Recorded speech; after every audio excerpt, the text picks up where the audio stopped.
Bueno, pues parece que ya todos tenemos Biblia. Si les parece, pongamos este tiempo en manos de Dios, acompáñenme en tu lugar con tus ojos cerrados. Vamos a pedirle al Señor que sea el que nos hable en esta mañana. Amado Dios, te damos gracias por el privilegio que nos das de estar en este lugar, reunidos para escuchar tu palabra. Te pedimos que nos hagas sensibles a tu voz y nos concedas la gracia de recibir tu santo y sabio consejo, que lo podamos poner en práctica, que no solamente recibamos información, sino una convicción para transformar nuestra vida. Te lo pedimos, Padre, en el nombre de Jesús. Amén. Muy bien, esta mañana vamos a hablar de un tema del que consideré necesario hablar, pero que puede ser un poco espinoso, puede causar quizá algunas controversias, pero espero que el Señor me conceda la gracia de poderlo explicar y que tú abras tu corazón y lo recibas. Vamos a hablar de el cristiano y la política. Y bueno, es un tiempo donde estamos viviendo un proceso electoral en nuestro país, en muchas partes del continente también, y surge una pregunta. Aunque este tema vamos a hablar del cristiano y la política, lo que abordemos en este tema no será exclusivo en la aplicación cuando pensemos en política. De hecho, espero no hablar mucho de política, pero sí de la actitud que debemos de tener en estos tiempos. Porque ¿cuántos de ustedes quieren vivir en un mejor país? ¿Cuántos de ustedes quieren dejarle un mejor futuro a sus hijos? Amén. Y yo creo que todos deseamos lo mejor. Y te decía, surge una pregunta: ¿hasta dónde puedo yo esperar que cambien las cosas? ¿Hasta dónde yo puedo involucrarme o debo involucrarme para que las cosas cambien? ¿Y qué cosas cambiarán? ¿Y qué cosas no van a cambiar? Y como personas espirituales, ¿qué es lo que Dios espera de nosotros en este tiempo? Dios tiene un propósito en la vida y espera algo de nosotros en cada circunstancia.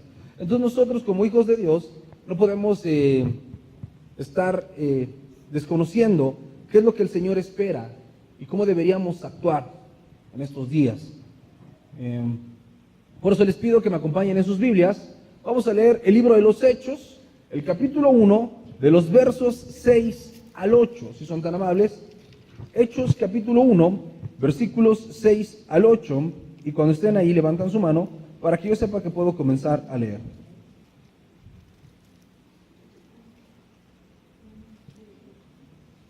Amén. Hechos capítulo 1, versículos 6 al 8, ¿estamos ahí? Perfecto, dice así: entonces los que se habían reunido le preguntaron diciendo: Señor, ¿restaurarás el reino de Israel en este tiempo? Y él les dijo: no les toca a ustedes saber los tiempos o las sazones que el Padre puso en su sola potestad, pero recibirán poder cuando haya venido sobre ustedes el Espíritu Santo, y me serán testigos en Jerusalén, en toda Judea, en Samaria y hasta lo último de la tierra. Y decimos amén. Estamos hablando en esta etapa de la Biblia, en esa historia que nos está narrando aquí, previo a que Jesús ascienda nuevamente al cielo. Jesús ha muerto, ha resucitado y está previo a partir. Y para este punto quedan aproximadamente 120 personas solamente siguiendo a Jesús. Después de aquellas multitudes que lo perseguían y que buscaban estar cerca de él, ahora solamente quedan 120 personas. Y esas 120 personas vienen a buscar a Jesús y le hacen una serie de preguntas. Bueno, realmente una pregunta, pero una pregunta hecha con una serie de motivaciones. Pensemos en estos 120 hombres. ¿Han visto a Jesús durante los últimos 3 años anunciar la venida del reino de Dios? ¿Lo han visto hacer milagros, resucitar muertos, sanar enfermos, liberar endemoniados? ¿Lo han visto consolar? ¿Lo han visto morir y resucitar? Han visto un montón de cosas acerca de Jesús y ahora lo reconocen verdaderamente como el Mesías, como el enviado de Dios. Y todo el Antiguo Testamento se la pasa profetizando la venida del Mesías. Y dentro de esas cosas que dice el Antiguo Testamento que el Mesías haría, habla de la restauración de todas las cosas, la restauración del reino. ¿Y a qué reino nos referimos?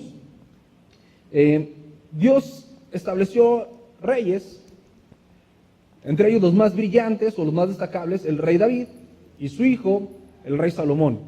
Y mientras estos 2 reyes gobernaron a Israel, Israel fue una nación próspera porque no tenía rivales que le hicieran frente con David, y con Salomón ya todos eran sus amigos. Tenían mucho dinero, tenían paz. Los judíos en aquel entonces vivían lo que se conoció como la época dorada de Israel. No había pobres, todo el mundo estaba bastante favorecido. Y entonces el pueblo de Israel añoraba aquellos días. Por eso estos 120 se le acercan a Jesús diciéndole: oye Jesús, qué padre, ya vimos todo lo que hiciste, pero antes de que te vayas, ¿será que puedas restaurar el reino? ¿Será que volvamos a tener un gobernante justo que nos guíe? ¿Será que nos vas a hacer libres del imperio? ¿Será que la pobreza, que la corrupción, que el abuso se van a acabar? Preguntas quizá como la que muchos de nosotros tenemos. ¿Cuándo Dios va a darnos un gobierno justo? ¿Cuándo las cosas van a cambiar? Y Jesús escucha su pregunta y le responde de una manera dura, pero directa. Jesús les dice: no les toca a ustedes saber los tiempos. Eso quería decir que todavía no era el momento de que Dios restaurara todas las cosas, y Dios restaurará todas las cosas hasta que Jesús regrese. Y les dice: pero no se pongan tristes, no pongan sus caras largas, no va a haber una restauración del reino aún, pero ustedes van a recibir poder. Vamos a decirlo otra vez. Ustedes van a recibir poder. Van a recibir poder, y con ese poder entonces me serán testigos en Judea, en Samaria, hasta el último rincón de la tierra. Jesús les estaba diciendo, lo estaba ayudando a tener una expectativa correcta. Porque en estas épocas electorales, muchos cristianos no saben cómo ser cristianos o qué se espera de un cristiano en estas épocas. Y empezamos a tener un montón de expectativas fuera de tono. Yo veo como cada 6 años, cada 4 años, cada 3 años, o cada que haya elecciones, hay un común denominador en la gente. Y esperan que ahora sí sea la buena. Que quien nos vaya a gobernar, ahora sí que haya un cambio en el país. Y que ahora sí se acabe la corrupción. Y que ahora sí se acaben quién sabe cuántas cosas. Y no es malo desear eso. El problema es cuando ese es nuestro mayor deseo. Jesús les dice: no se preocupen por el reino. Yo les voy a dar algo que es más importante que esas cosas que ustedes creen necesidad. Les voy a dar poder. Porque el mundo vive victimizándose. La mayor parte de las personas se sienten víctimas de sus problemas, víctimas de las circunstancias, víctimas de la nación en la que vivieron. Por cierto, ¿quién de ustedes escogió nacer en México? Nadie, ¿verdad? Si Dios te hubiera dado a elegir, estoy seguro que la mayor parte de ustedes, incluyéndome, no hubiéramos escogido México como país para nacer. Entonces, voluntad de Dios fue que tú y yo naciéramos aquí. Y como mexicanos, le echamos la culpa de todos nuestros males, ¿a quiénes? Al gobierno cruel y despiadado que lleva más de 70 años saqueando este país. ¿Sí, la culpa es toda del gobierno? No, pero tenemos esa expectativa, creemos que el que hace nuestros problemas es el gobierno. Entonces, quien debería solucionar nuestros problemas es el gobierno. Y te voy a poner un ejemplo. Quiero hacer un paréntesis para aclarar un par de cosas antes de seguir. Número 1, en este sermón no estoy buscando fomentar o desalentar el voto. Si tú quieres salir a votar el domingo 1 de julio, hazlo. Si tú quieres no salir a votar, no salgas. Y si tú quieres votar por tal o cual candidato, hazlo. Yo no estoy aquí para cambiar tu intención de voto. Solamente estoy acá para buscar que tú como cristiano actúes de la mejor manera, la manera más cristiana posible, no solamente ese día, sino todos tus días. Dicho lo anterior, entonces ahora sí. Te voy a poner un ejemplo de cómo no el gobierno, y recalco, no estoy defendiendo a los gobernantes, no son los culpables de todos nuestros problemas.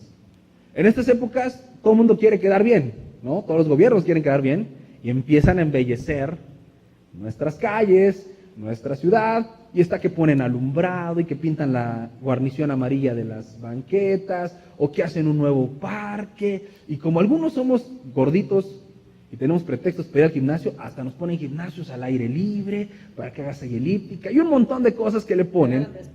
Nos regalan despensas, pero Ojalá nos dieran dinero. Pero bueno, hablando solamente de las cosas que le ponen a nuestra ciudad. ¿Sale? Hay un nuevo parque, está muy bonito, tiene juegos para niños, tiene gimnasio al aire libre y está padrísimo, ¿no? Y tú dices, ya lo van a inaugurar. Lo inauguran, ¿y cuánto nos dura el gusto? Un rato, unos meses, unas semanas. ¿Por qué? Porque los mismos que decimos que el gobierno nos ataca, vamos y atacamos lo que acaban de hacer. Y entonces no falta el chavo que llega con su plumón y pone, aquí estuvo fulano, ¿no? O lo raya, o le echa el aerosol, o los niños que, esos papás tan amorosos que, sí, hijo, ve y mátate, nada más no me des problemas, y dejan que el niño esté haciendo todos los destrozos que pueda, y no le dice nada. ¿Por qué? Porque pues no es de mi casa, ¿no? ¿Quieres romper el juego? Rómpelo.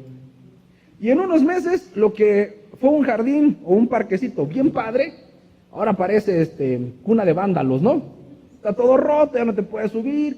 Lo que un día fueron aparatos para hacer ejercicio, ahora parecen armas mortales, porque si te subes esas cosas, te puedes lastimar de tan mal que las hemos dejado. ¿Y quién hizo todo eso? Nosotros. No fue el gobierno el que vino a vandalizar el parque. Fuimos nosotros mismos. Entonces, mis amados, debemos de tener una expectativa correcta. El gobierno no es el fabricante de todos nuestros males y el gobierno no es la solución para todos nuestros males. El mundo está mal, por supuesto. El mundo está lleno de violencia, de corrupción, de maldad, de abuso, y todo eso es consecuencia de una sola cosa, el pecado. Por eso Jesús les dice, no se preocupen por quién los va a gobernar. Yo les voy a dar algo más grande que un buen gobernante. Les voy a dar poder. El poder del Espíritu Santo. Ese poder que los ayude a ser mis testigos. Porque cuando tú entiendes lo correcto, cuando tienes la expectativa correcta, dejas de mirarte como una víctima de tus circunstancias y empiezas a verte como un factor de cambio. A veces veo a las personas en las redes sociales, espero que no sea ninguno de ustedes, y si alguno de ustedes ha hecho eso, no te estoy echando una pedrada, ¿vale? Pero a veces veo a las personas en las redes sociales que publican algo a favor de un candidato, ¿sale? El que tú quieras. Este candidato es el mejor y quién sabe qué, ¿no? Yo voy a votar por él. Y la ola de odio lo ataca. ¿Cómo vas a votar por ese corrupto? ¿Quién sabe qué? Nos ha robado y estás menso. Yo no sé en qué país vives. Y se empiezan a matar y a decir de todo por defender a una persona que no los conoce. ¿No? Y hasta en la misma familia hay pleitos. ¿Por qué vas a votar por ese? ¿Qué no ves cómo nos tienen? Pues ese no sé qué, y se empiezan a decir de todo. Un cristiano tendría que actuar así. Más allá de que sea secreto el voto, porque eso es irrelevante. El asunto acá es, ¿qué actitud tengo yo ante esos acontecimientos?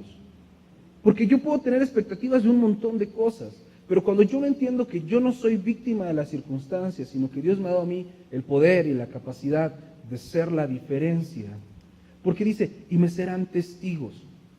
Toda esa ola de odio, de ataques y de esperanzas y desesperanzas que hay en estas épocas evidencian una cosa, la gran necesidad de nuestros amigos y amigas de conocer a Dios. Porque tú tienes la respuesta, a lo mejor no te has dado cuenta, pero tú tienes la respuesta para todo. La respuesta es Jesucristo. Cualquier cosa que necesites, la puedes encontrar ahí. Por eso, la Biblia dice, maldito el hombre que confía en el hombre. Y cuando tú depositas toda tu confianza en un candidato, estás siendo un hombre maldito. Porque tu esperanza no tiene un buen lugar. Cuando tú confías demasiado en una persona, en un ser humano, esa persona te va a defraudar. Y tan grande haya sido tu confianza, tan grande será tu decepción. Tú no puedes pensar que alguno de esos 4 hombres que están candidateándose para ser presidentes de nuestro país van a hacer algún cambio. Ninguno de ellos tiene el poder de resolver tus problemas. Piensa en tu candidato favorito, si es que lo tienes. Si no tienes, piensa en alguien, ¿sale? En alguno de ellos 4. Pensemos que llegan al poder. Es 1 de diciembre y le ponen la banda presidencial y a partir de ese momento, ese hombre es el nuevo mandatario de nuestro país. ¿Él te va a resolver los problemas? Cuando estés triste, va a ir a tocarte a tu casa. Supe que estabas triste. Ven, déjate, doy un abrazo. ¿Hará eso? No. Cuando tengas un problema en tu casa, va a llegar a decir, sé que te estás peleando con tu esposa. Siéntense que los voy a aconsejar. A ver, cuéntenme sus problemas. ¿El presidente va a hacer eso? No. O tu jefe va a decir, mira, como ganó mi candidato, ten un aumento. No, tus problemas no van a solucionarse porque una persona llegue a ocupar una silla. Tus problemas se llaman consecuencias del pecado. Y cuando tú tratas con tu pecado, tus problemas se van resolviendo. Y las adversidades se sortean solamente de la mano de Dios. No es un hombre el que tiene la solución para ti. No tiene nada que pueda hacer para bendecirte. Por eso Jesús dijo, yo les voy a dar poder. Es más importante que tú tengas el poder de estar por encima de las circunstancias que confiando en que un candidato va a hacer toda la diferencia. Un hombre no puede cambiar la vida de toda una nación. Porque pensemos que llega tu candidato favorito y él dice lo que todos nos prometen: voy a acabar con la inseguridad de este país, ¿no? ¿Te imaginas a todos los criminales diciendo, rayos, ya no voy a poder robar? Bueno, iré a trabajar honradamente. ¿Eso va a pasar? A los rateros no les importa si está A, B o C, ellos seguirán robando.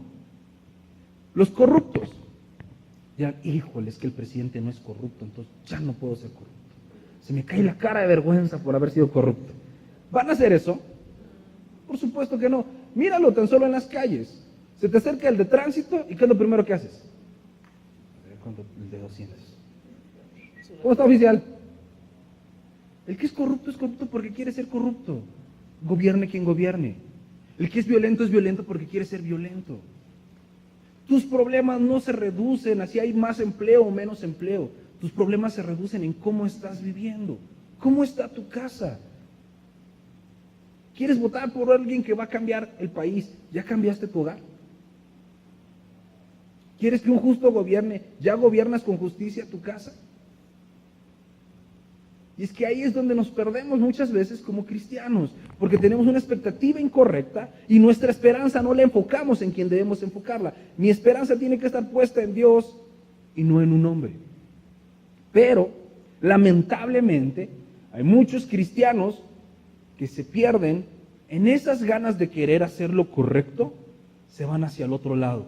La Biblia dice que cuando gobierna el justo, el pueblo se alegra. ¿Qué pasa? Cuando gobierna el justo.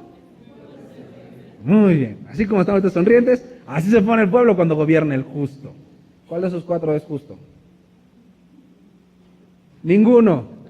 Ninguno de esos cuatro es justo. Pero hay cristianos que no entienden muy bien la Biblia y dicen, hay que poner un justo. Entonces basta con que los cristianos le demos la aprobación a uno para que sea justo. ¿Eso es cierto?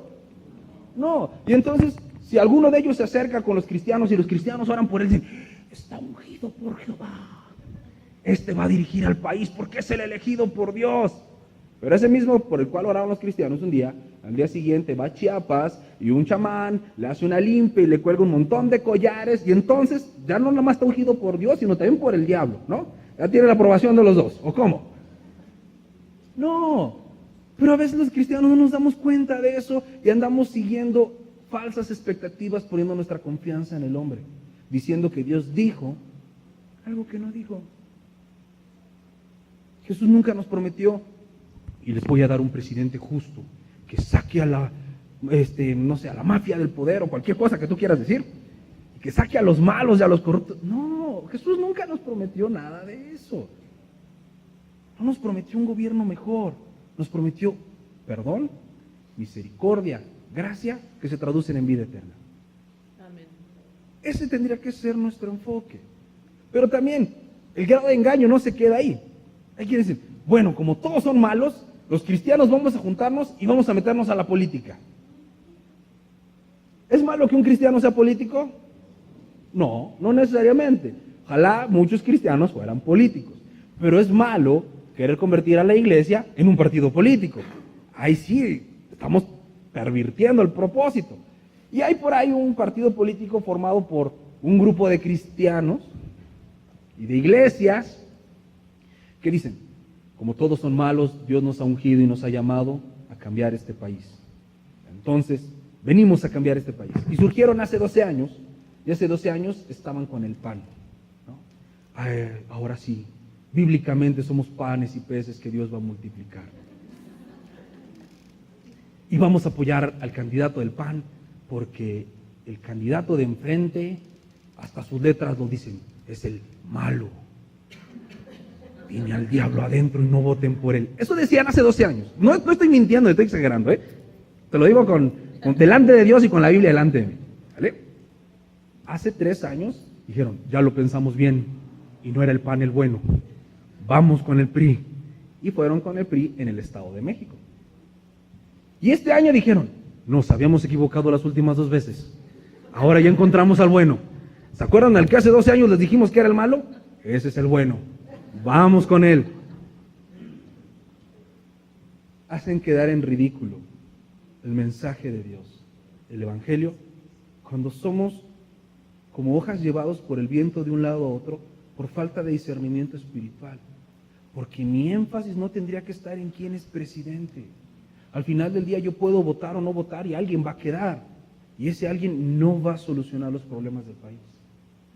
Porque lamentablemente ese alguien no cree en Dios. No es un hombre temeroso de Dios y no le sirve. Aunque diga que tiene a los cristianos que lo respaldan. ¿No? Hace 12 años andan los cristianos metidos en política y ¿alguien ha notado algún cambio? Porque el cambio no se hace así. Porque no es así como empiezan las cosas. Cuando tú confías y dependes de Dios y entonces utilizas el poder que Dios te ha dado para transformar las cosas. Si tú eres testigo de Dios, si tú hablas a la gente de lo que Dios ha hecho, entonces tú sí estás haciendo el cambio. Tú sí estás llevando la solución a la vida de las personas. Gente que no tiene esperanza, tú le hablas de Dios, encuentra la solución, encuentra la esperanza. Gente que tiene paz, que tiene problemas en su casa, conoce a Jesús y Dios pone orden en su hogar. La solución es Jesucristo. No un partido político, no un político, no un presidente. Como cristianos tendríamos que ser personas espirituales que disciernen los tiempos, que no están enfocados en a ver si ya nos va a gobernar el bueno y asumimos nuestra responsabilidad. Tengo la esperanza correcta, la motivación correcta y entonces me hago responsable. ¿Cuántos de ustedes son responsables? Más o menos. Más o menos. Es que ¿cómo son responsables?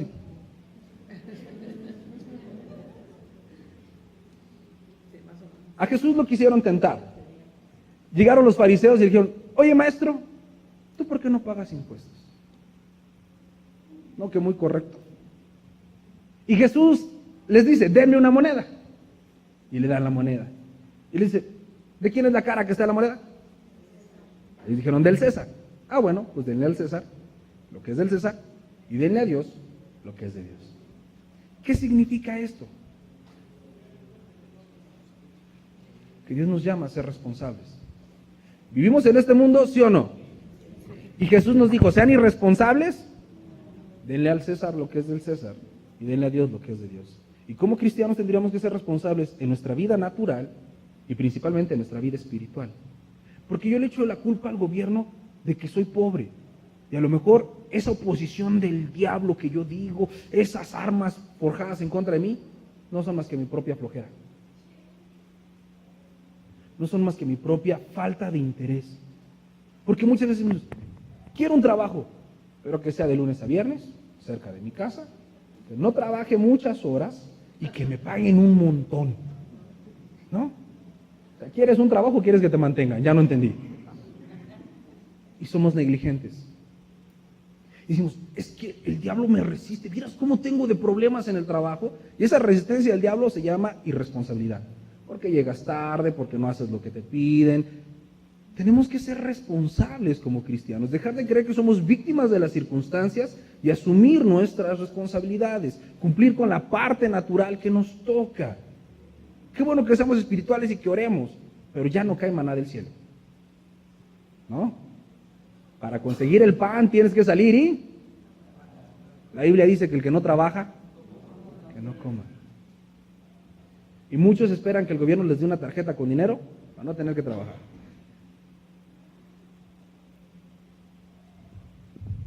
tienes que ser valiente y esforzado. La Biblia nos llama a eso, a ser responsables. Si eres verdaderamente un cristiano, haz la parte que te toca.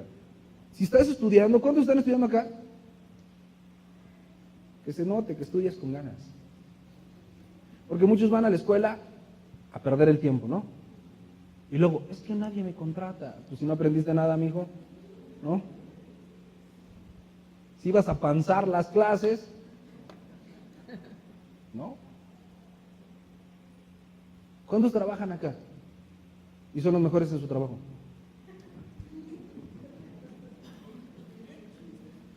O sea, tú tienes a Dios, Dios te dio el poder, y dices, yo trabajo, pero no soy el mejor en mi trabajo.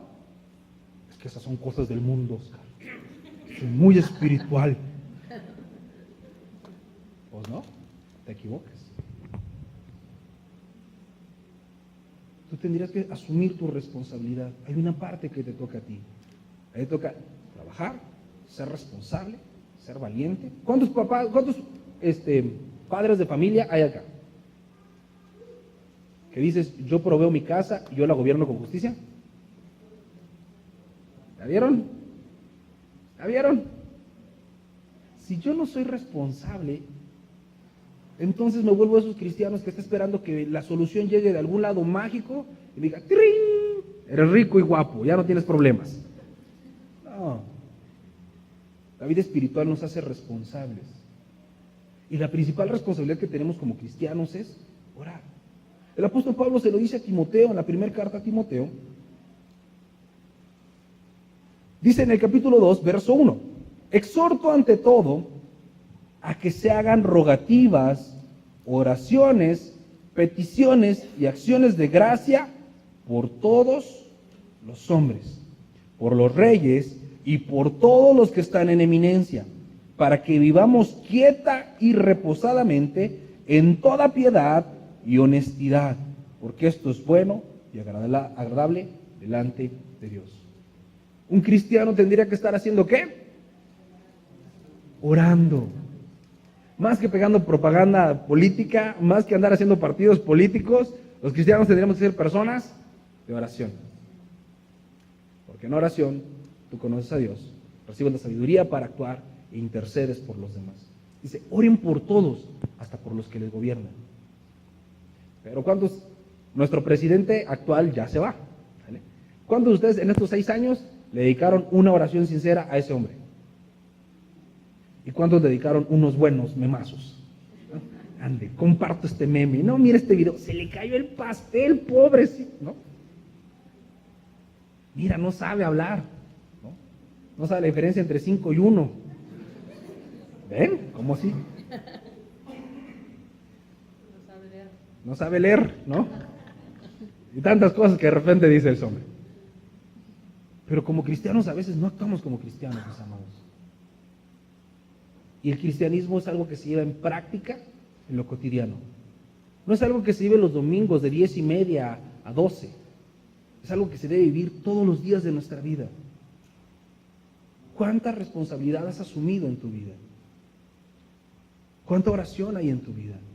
¿Cuánta obediencia? ¿Cuánta sujeción? ¿Y cuánta queja hay? ¿Y cuánto pones tus expectativas en cosas falsas, en cosas que no van a suceder? Porque es más fácil echarle la culpa de mis problemas a los demás y esperar que alguien venga y me traiga la dicha. Y a veces pasa, ¿no? Los solteros, ¿cuántos solteros hay acá? Que a veces piensan que su felicidad, no digo que todos, pero algunos, se encuentra en una persona, en un hombre o en una mujer. Ay, cuando yo me case, no hombre, entonces. Ay, si Dios me dejara encontrar al hombre de mis sueños, a la mujer de mis sueños, al príncipe azul, ¿no? La felicidad no se encuentra en alguien más, no la se encuentra en otra persona. Ser responsable, asume tus consecuencias, toma tus decisiones y obedece a Dios, que es la parte que te toca, porque de eso darás cuentas, no de si ganó o no ganó tu partido político favorito. Entonces, en resumidas cuentas, el cristiano y la política son cosas que no se llevarían, porque el cristiano tiene que actuar como cristiano ante la política y ante cualquier cosa. Ser sabio, buscar a Dios, predicar el Evangelio, ser responsable y asumir sus consecuencias. Entendiendo que lo que él necesita no está en el hombre y en nadie más. Se encuentra solo en Dios. Y que vivimos para agradarle a Él. Más allá de lo que pueda pasar, no es relevante si gana A, B o C. Lo importante es que tú tengas a Cristo en tu vida y lo prediques y lo vivas. Y entonces serás el justo que gobierna su casa y tu casa estará contenta, estará feliz. Y entonces llevarás paz donde hay pleitos, esperanza donde no la hay, y serás la luz en medio de las tinieblas. Serás la sal de este mundo. De otra manera, pierdes tu tiempo. Hagas lo que hagas, seas político, seas lo que seas, pierdes tu tiempo si no te enfocas en Dios de esta manera. Amén. Amén. Espero haber sido claro en este mensaje, que hayas podido recibir algún consejo de Dios y que si estabas actuando un poquito mal en tu perspectiva política, la cambies y que entiendas que lo único importante para un cristiano es Cristo. Lo demás es vanidad de vanidades. Vamos a terminar este tiempo orando, si te parece. Deja tus cosas en tu lugar. Cierra tus ojos y vamos a meditar en lo que Dios nos habló en esta mañana.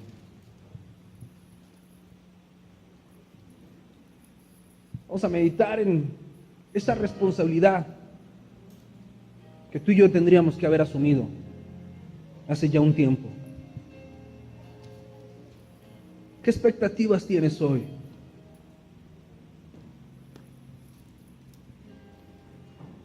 Quizá estás como los 120 que le preguntaron a Jesús, ¿y restaurarás el reino? Y no es una mala pregunta, pero Jesús te respondió, no te preocupes por eso. ¿Qué importa quién gobierna? Cualquier gobierno es pasajero. Ningún hombre tiene el poder de salvar este mundo. Pero Jesús tiene para ti poder. Un poder que proviene de lo alto. Un poder que te pone por encima de las circunstancias. El poder de realmente cambiar tu vida. El poder de llevar verdaderas respuestas a todas esas almas afligidas que hoy están confundidas, pensando que un hombre es la solución de nuestro país. La solución se llama Cristo. Aquel que murió por ti y por mí en la cruz, que derramó cada gota de su sangre para salvar tu vida, para transformarte. Aquel que conoce tus dolores, tus necesidades y que se apiada de ti. Aquel que suple tus necesidades, que provee para tu vida, que te tiene en el hueco de su mano, que consuela tus tristezas y tus aflicciones, que disipa tus dudas, aquel que se levanta como guerrero a pelear en favor de ti. En Él debes confiar, porque es maldito el hombre que confía en el hombre, pero es bendito aquel cuya esperanza es Jehová, su roca fuerte, su refugio, porque Dios nunca falla, porque Dios no te abandona, porque Él es veraz y hará lo que ha prometido, y sus pensamientos son de bien.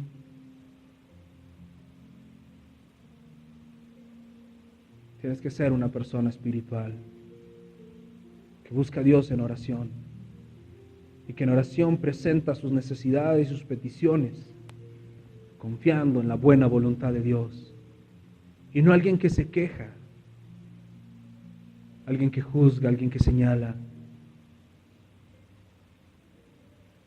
Que seas el justo, que gobiernes tu casa, que te hagas responsable, que hoy dejes de echarle la culpa a los demás.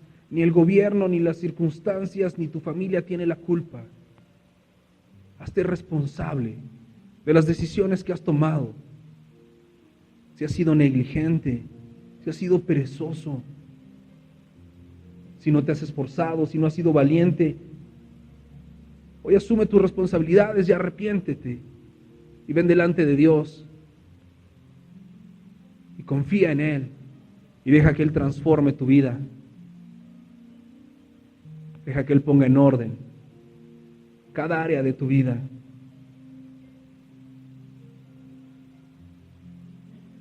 Porque tú eres más que vencedor en Cristo Jesús.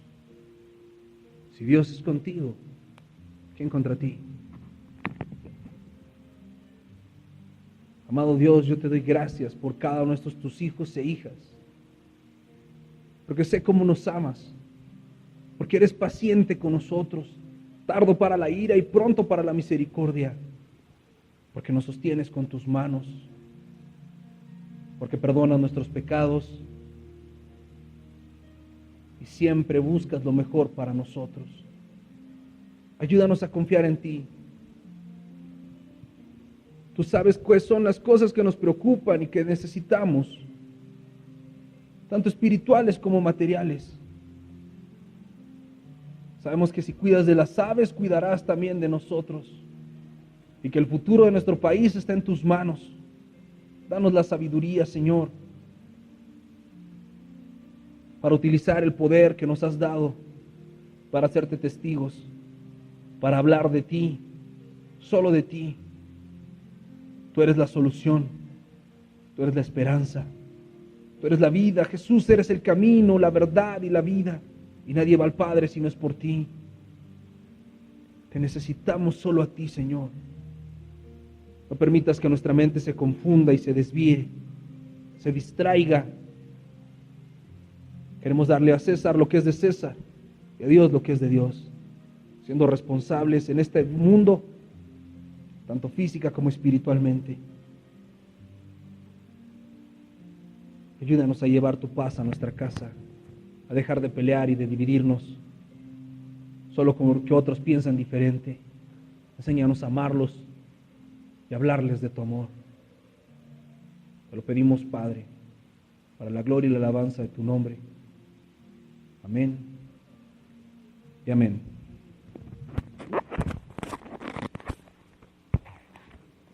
Espero que el Señor les haya hablado, que podamos poner